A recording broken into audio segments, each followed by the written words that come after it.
זה אסור. בקיצור, אני קורא לה מי אמור, מי אמור, אבל בלב שלי יש חור, צבע שחור. אני ניסיתי לא לזכור את מי אמור, אין מח שום דבר טהור, היי מי אמור.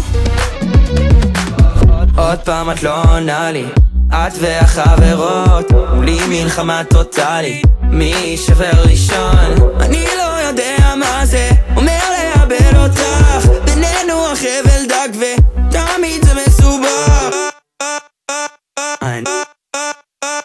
אני מכור, את מסתכלת עליי וזה ממש חמור, איך שאת נראית זה מסוכן לציבור, כמו פרפר לאש אני נמשך זה אסור. בקיצור, אני קורא לה מי אמור,